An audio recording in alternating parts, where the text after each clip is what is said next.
I'd known those pictures were going to be that big, I would not have sent such goofy pictures. So apologies for the selfies.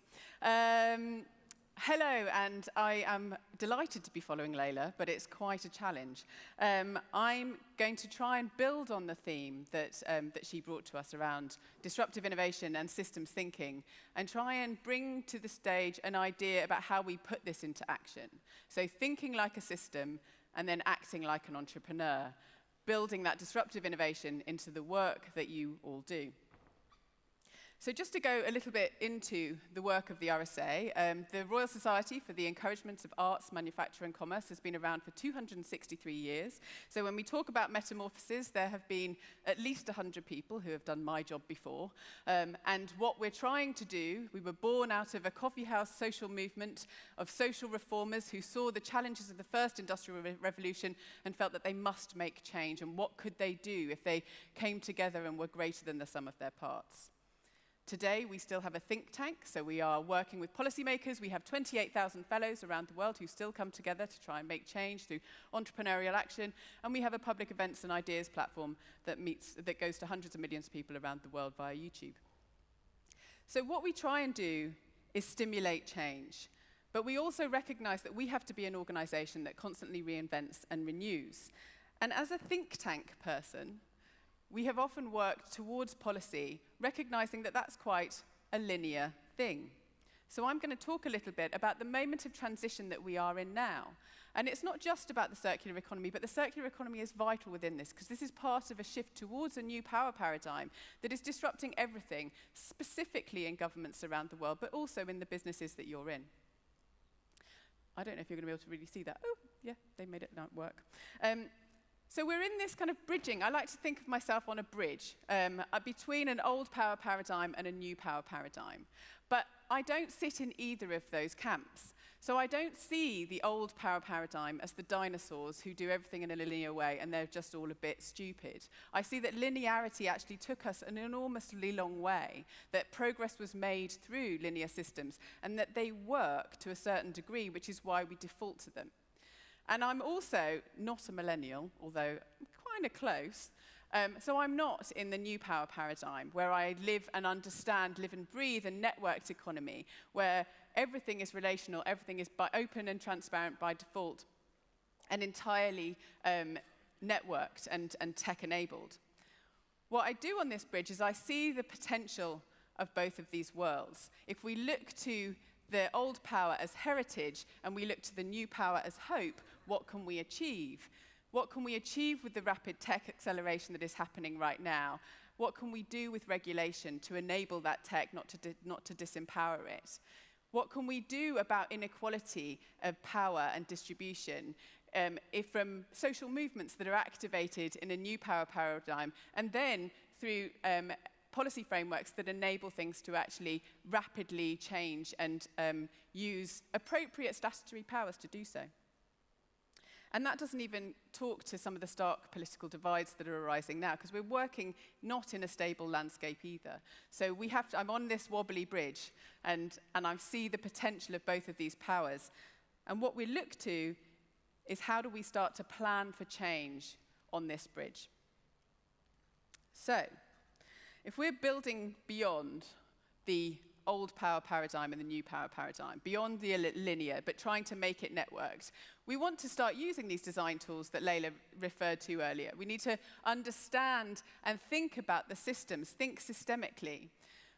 Now, I'm a complete systems geek and have been for many years, so I've been a sort of secret systems geek. I couldn't really mention it in most of the work that I'm doing, and it's really exciting that it's now coming out in the work that I'm doing. And it sits within the kind of double diamond model. When you start thinking about how you're going to approach a problem, you start doing divergent thinking and understanding what a system looks like. We start thinking about power dynamics. We start looking at problems in new ways when we think like a system. We start understanding all of the component parts. You can no longer think in a linear way when you understand a complex system. You can't be entirely directional and point towards a particular policy instrument when you realize that multiple things will actually affect transformative change. But the problem with thinking like a system is that you can get into analysis paralysis. You can get to a point where you can do nothing because the system is so big. So the idea about acting like an entrepreneur is how do you then move into a next wave once you understand some of the problems that you're going to address in the world? How do you move into an entrepreneurial phase of rapid action, testing, piloting, prototyping, doing? And that's what I want to talk about a little bit now. So I think that actually, and many of you, I am preaching, I think, to the converted, have embraced concepts of design thinking. If you understand the circular economy and circular principles, you're probably working with design and building user-led design practices into your work. Now, the issue with, I don't think that we have a problem actually with creativity and entrepreneurial quality. I don't think we have a problem with the notions. In fact, just watching Ellen's amazing progress with Renault is amazing to see actually how far we've got on the design thinking bit. I think that as a cohort of people working to see circularity become real, design thinking is really embedding new innovations that could disrupt and change thinking. The problem is actually not really in the thinking like a system and designing for entrepreneurial action. The problem is that that's still a linear fallacy that works towards systemic change as working on the kind of old principle of the diffusion innovation model, it's relatively complex or relatively simple to get to scale and system change. So if people just listened, a circular economy would happen. I was relaying to Phil earlier that I remember working about 5 years ago with a consortium of energy providers who all had the opportunity. We had 60 million smart meters that were going out to the UK. And all had the opportunity in the sustainability teams to be the first player to say, well, let's make it really, really green. We could all come together and make it a circular process. There was so much interest, but everyone was looking to who's the first mover on that. So actually, I felt very much that I was lost and unable to make change happen because who was going to go against the barriers to change, which were perceptions of other competitors not working on it, regulatory frameworks that didn't exist yet and were too hard to make happen, the market not really wanting it, there being potentially a media backlash, and then competing incentives within the organization. So why would we do that kind of thing? Why would we make that happen? And then there's the cultural norms, which I'm not going to have time to go into, but it's all about the reasons why we don't do stuff like that here. Things that seem like rules, but actually they're just the way we are. They're norms. So picking up Layla's virus thing, and I won't try and make that the theme of the day, the issue about trying to inject new things, let's call it a meme rather than a virus, but it has a kind of almost like a bodily response. The human body, when it receives a virus, has an immune response. It rejects that virus. Now, similarly, when you've got great ideas that make complete sense, but they don't work in the existing system, the barriers to change come down, and the system has an immune response and rejects that change. So really, the only way forward that we see, and this is the substance of the work that we're trying to do at the RSA, is to understand the entrepreneurial hacks. You can only really work at multiple small scales.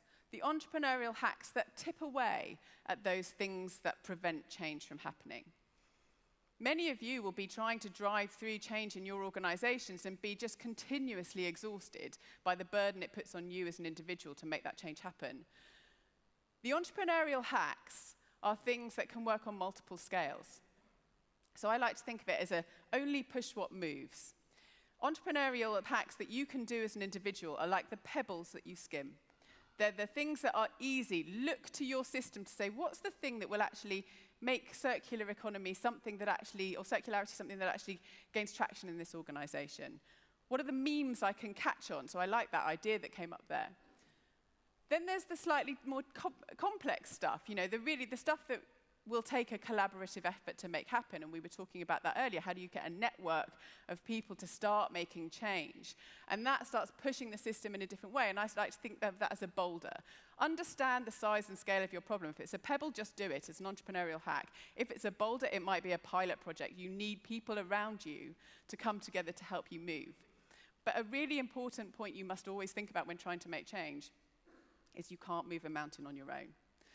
That mountains, all of that together, all of those combined, are not fertile territories for change. So you may have to go elsewhere to pilot those change ideas in a different place so that the people who are holding the mountain in place see it from the outside. You can't push a mountain to make change. So finally, to avoid this system immune response, to harness the power that you all have to make a wonderful and good work in service to innovation and in service to circular design, to make those things happen, to change the way other people work, we have to change ourselves first. It's very easy to get locked into othering, to get locked into a system that's very, very distressful to be up against and is visibly the old world, visibly the old guard. So I like to think of it as being generous to the old guard, to respect the heritage of the old guard. You take what's good from the existing system and reject what's bad. And that requires certain things. Firstly, don't blame other people. Take it on board that they are, as Layla says, responding with their own cognitive biases. It's very hard. You have muscle memory. You go outside your house every morning and you walk the same direction because your muscles remember the pathways that you take. You have to disrupt yourself before you can disrupt others. You have to understand that you can change before you can ask others to make change. So check yourself for othering. When you feel the wall of pain, it's very easy to blame someone else in the system or the cultural norms of this organization, which are driving me crazy, for why you feel that pain. And I'm over, so I'm going to finish up here. Be generous. Old power is not dinosaur thinking, it is heritage.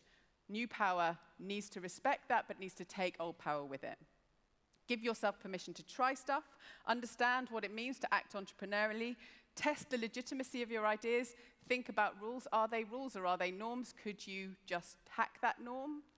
That feels uncomfortable, so accept discomfort is one of my points. Accept that you will live in almost permanent discomfort when you are acting entrepreneurially. And finally, find a friend. Identify what you can do now, but find a friend to start with and then build a tribe. It's when we build this tribe, when this tribe goes out of this room, where you find unlikely allies in your organizations, that we will really effectively make change. Thank you.